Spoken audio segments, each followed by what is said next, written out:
Saif Ali Khan knife attack, இதை பற்றி தான் இன்றைய வீடியோ பதிவு.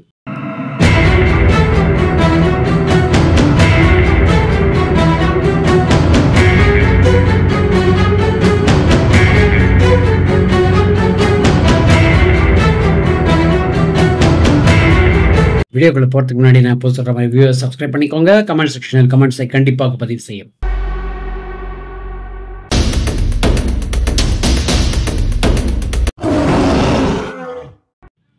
இந்த பதிவில் நம்ம என்ன பார்க்க போகிறோம் அப்படின்னா, என்னதான் இந்த நைஃப் அட்டாக் அப்படிங்கிற இந்த இவருடைய சைஃப் அலி கான் மேலே உள்ள நைஃப் அட்டாக்ல என்ன நடந்திருக்கு, விஷயம் என்ன அப்படிங்கிறது பார்ட் நம்பர் 1.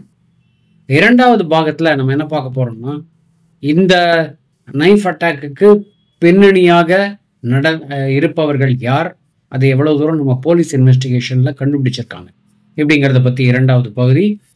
மூன்றாவது நான் இப்போ சொல்கிற மாதிரி வியூவர் ஷாக்கர் ஆர் சர்ப்ரைஸ். அந்த இதுபடி பார்த்தா என்ன இம்ப்ளிகேஷன் பொலிட்டிக்கலாக பூசப்படுகிறது ஒன்று. இரண்டாவது பகுதியில் பார்த்தோம்னா இதுலேயே 2 பகுதியாக பிரிக்கிறேன். ஃபர்ஸ்ட் பகுதி எப்படிப்பட்ட பொலிட்டிக்கல் இம்ப்ளிகேஷன் வருதுன்றதை பற்றி பார்த்துடலாம். இரண்டாவது பகுதி மர்மங்கள் எப்படி இன்னும் முடிச்சு அவுக்கப்படாமல் இருக்கு இப்படிங்கிறத பற்றி தான் இந்த மூன்றாவது பகுதியில் பார்க்கணும். முதல் பகுதியான என்ன நடந்தது அப்படின்னு பார்த்தீங்கன்னா, ஜனவரி 16ஆம் தேதி நைட்டு சைஃப் அலி கான் அவருடைய வீட்டில் தூங்கிட்டு இருக்காரு. அவர் இருக்கிற இடம் என்ன அப்படின்னு பார்த்தீங்கன்னா, மும்பையில் தான் இருக்கார். அவர் மும்பையில் அவர் இருக்கும் வீடு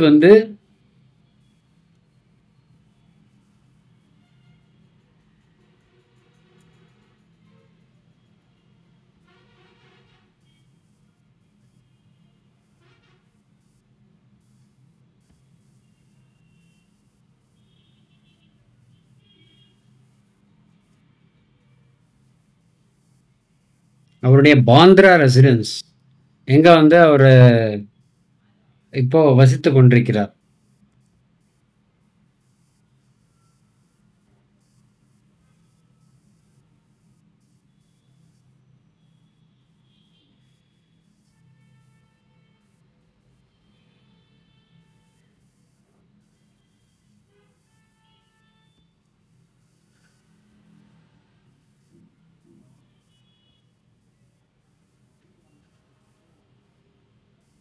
இவருடைய பாந்திரா வீட்டில் 12வது மாடியில் ஃப்ளாட்டில் இருக்கார் அவர்.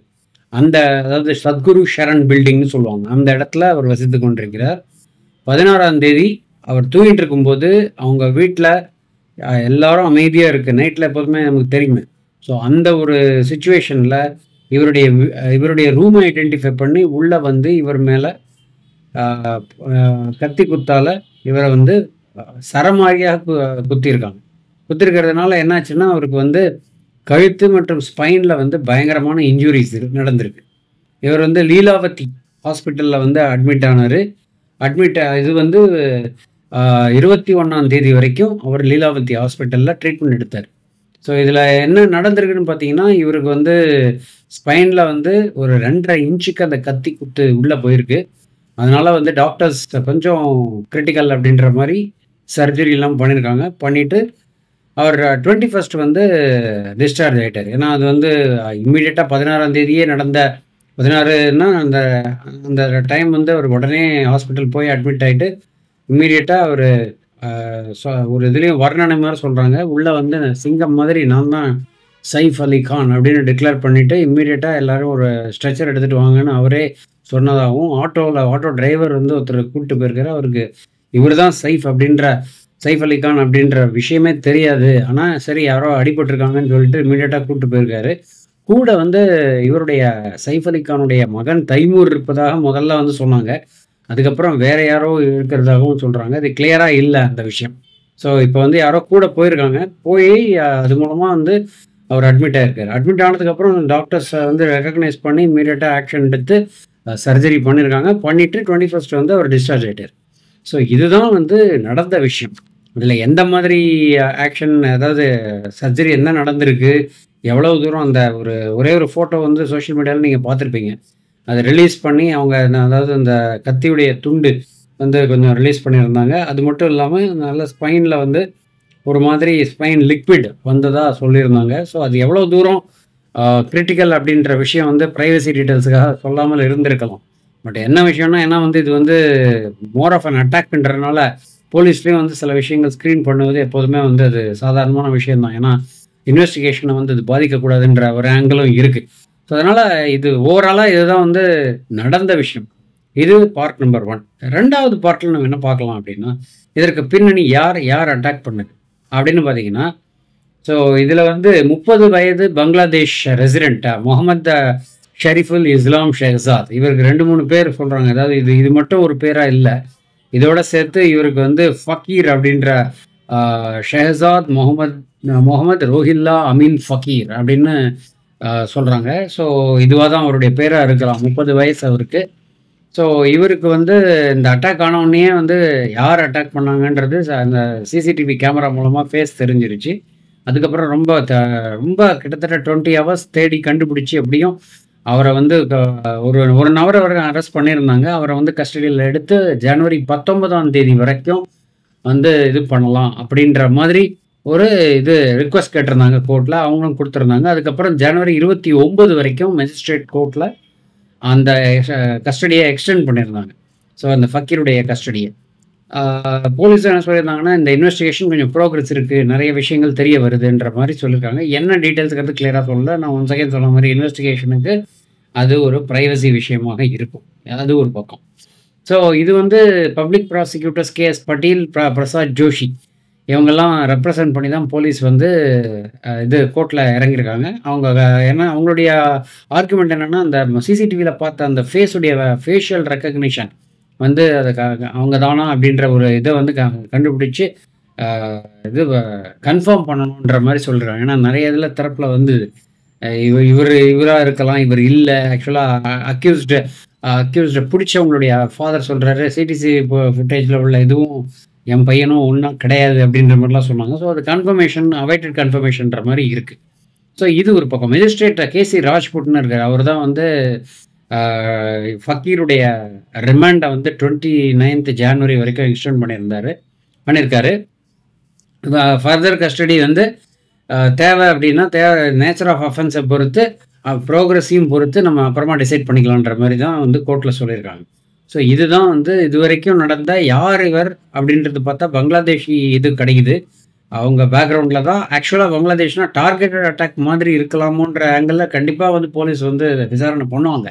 அட் த சேம் டைம் அந்த அவுட்லுக் பார்த்தீங்கன்னா, பங்களாதேஷ்லேருந்து வந்த நபர் அவருக்கு வந்து ரெகுலரான சிட்டிசன்ஷிப்போ இல்லை ரெகக்னிஷனோ இருக்கா இல்லையா தெரியாது. ஆனால் இவர் வந்து பல இடங்களில் சுற்றி திரிந்து இந்த மாதிரி வீடுகளில் வந்து வேவ்பாட்ஸு எந்த இடம் வந்து செலிப்ரிட்டி நிறைய இது எடுக்கலான்ற மாதிரி பண்ணியிருக்கலாம். பட் பண்ணியிருந்தா கூட இந்த திருட்டு நடந்திருக்கிறதா இல்லை ஒரு அட்டாக் மாதிரி இருக்கிறனால இது வந்து வேறு விதமாக இருக்குமா அப்படின்றத பற்றி போலீஸ் ஆங்கிளில் கண்டிப்பாக இது பண்ணுவாங்க அப்படிங்கிறது நம்ம நம்பலாம். அந்த மாதிரி விஷயமா தான் இருக்குது. ஏன்னா எந்த விதமான இதை வந்து நம்ம எந்த ஜுவல்லரி இல்லைனா வேறு ஏதாவது மணி ரிலேட்டட் விஷயங்களோ இல்லை திருட்டு விஷயங்களோ நடந்த மாதிரி தெரியல. இந்த அட்டாக் கூட போயிருச்சு.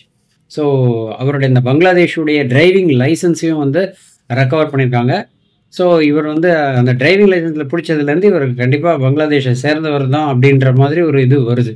ஸோ இன்னும் வந்து அவர் யார், ஃபேக் ஆதார் பேன் கார்டு இங்கே வச்சுக்கிட்டு இந்தியாவில் இருக்காரா, விஜய் தாஸ் அப்படின்ற பேரில் தான் இருக்கார்.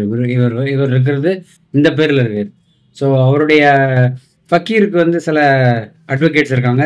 தினேஷ் பிரஜாபதி, சந்தீப் ஷேர்கானின். அவங்க வந்து போலீஸில் உள்ள விஷயத்தை வந்து அப்ஜெக்ட் பண்ணிவிட்டு இந்த மாதிரி இந்த இன்சிடென்ட் நடந்ததுடைய இதுக்கும் அவருக்கும் சம்மந்தம் இருக்குமா, அந்த கிரெடிபிலிட்டியவே வந்து சந்தேகப்படுறோன்ற மாதிரி ஆர்கியூ பண்ணியிருக்காங்க. ஸோ இவர் சைஃப் அலி கானுக்கு நிறைய டைம் கொடுக்கப்பட்டது. ஆனால் வந்து அவர் வந்து அதாவது அவருக்கு நிறைய டைம் இருந்துச்சு, ஆனால் அவர் வந்து போலீஸ் ஹெல்ப்பை அப்போ கூப்பிடல அப்படின்ற மாதிரியும் ஒரு வாதத்தை முன்வைக்கிறார்கள். ஆக்சுவலாக பார்த்தீங்கன்னா அந்த இடத்துல அடிபட்டால் முதல்ல ஹாஸ்பிட்டல் தான் ப்ரையாரிட்டி. இவங்களுடைய அப்ஜெக்ஷனை வந்து அவங்க கோர்ட்டுக்கு தெரிவிச்சிருக்காங்கிறது தான் வந்து விஷயம். ஸோ இது வந்து திருப்பியும் இந்த இவருடைய ஃபக்கீருடைய ரிமாண்டை வந்து இது எக்ஸ்டெண்ட் பண்ண வேண்டாம், தேவைப்படாது அப்படின்ற மாதிரி வாதாடி இருக்கிறார்கள் ஃபக்கீருடைய வக்கீல்கள். கண்டிப்பாக கிளையண்ட்டுக்கு சாதகமாக தான் அவங்க பேசுவாங்க. ஸோ அது ஒரு விஷயம். ஸோ இதுதான் வந்து இவர் யார், பங்களாதேஷி, இதுக்கு பின்னாடி வந்து போலீஸாங்கள்ல கண்டிப்பாக பல விதமான விஷயங்கள் நடக்க ஆரம்பிச்சிருக்கும். ஏன்னா என்ன நோக்கம் என்ன, உள்நோக்கம் என்ன அப்படின்றத பற்றி கண்டிப்பாக அவங்க பேசியிருப்பாங்கிறதுல லெவல் எதுவும் சந்தேகமே பட வேணாம். ஏன்னா போலீஸுடைய வேலையே அதுதான்றனால கண்டிப்பாக இவங்க இன்னும் ஒரு லெவல் இறங்கியிருக்காங்கிறதுக்கு இன்னொரு உதாரணமும் இருக்குது.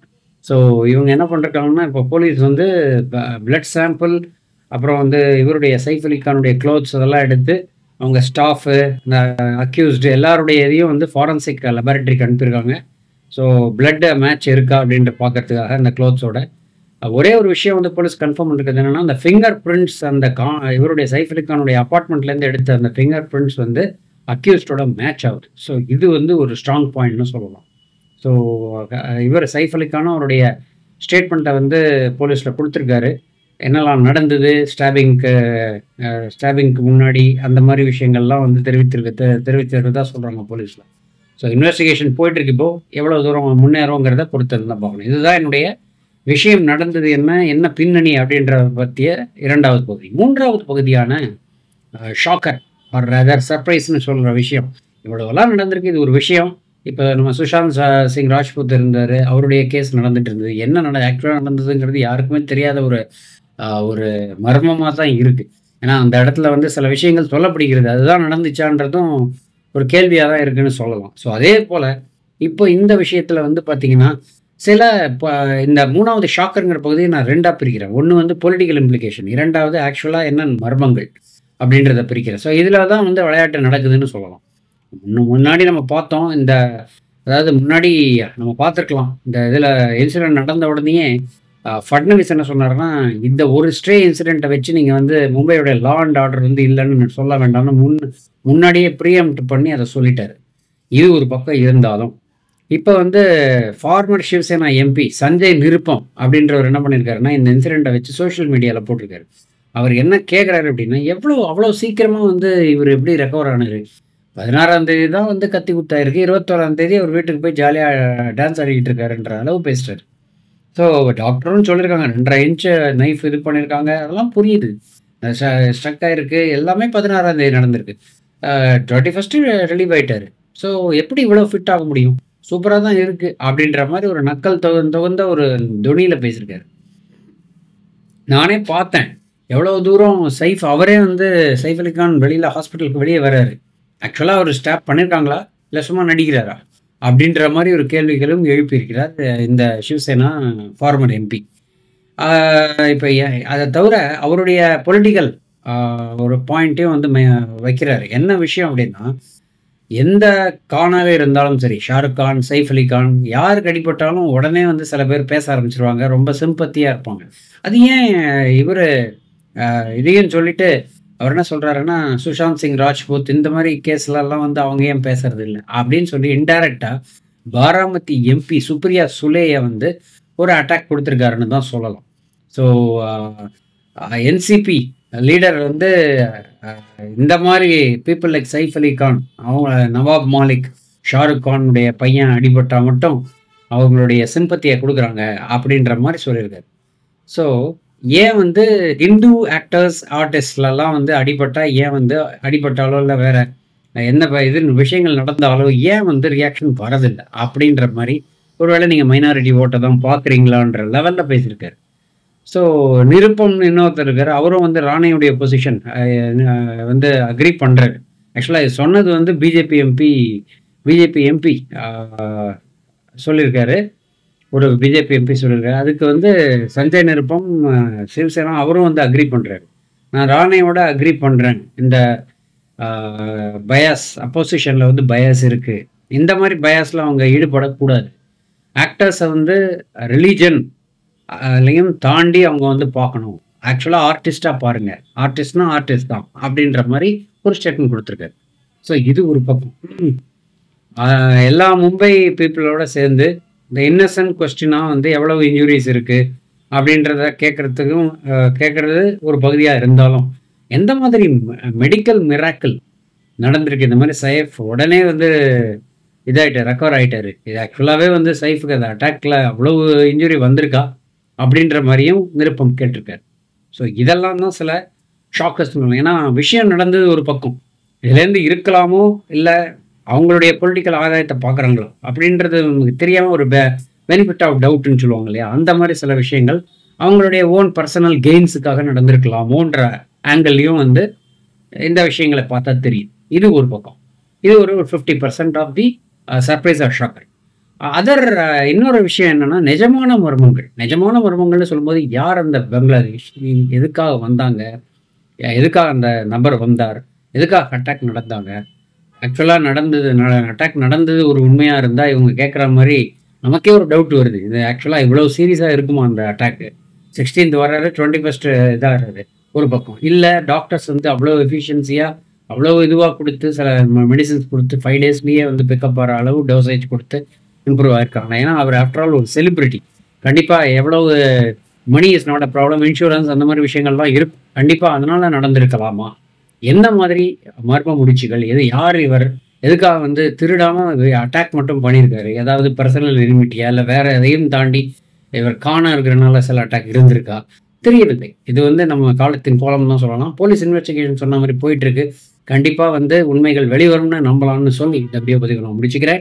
என்னுடைய கேள்வி, நீங்க என்ன நினைக்கிறீங்க? உங்களுடைய அ ப கருத்துக்கள் இந்த இந்த விஷயத்துல வந்து எந்த மாதிரி இருக்கு அப்படிங்கிறத பகிர்ந்து கொள்ளுமாறு கேட்டுக்கொண்டு, இந்த வீடியோ பதிவை இத்துடன் முடிவு முடிவு செய்கிறேன். சுவாரஸ்யமான தகவலுடன் மீண்டும் இணைவோம். நன்றி, வணக்கம்.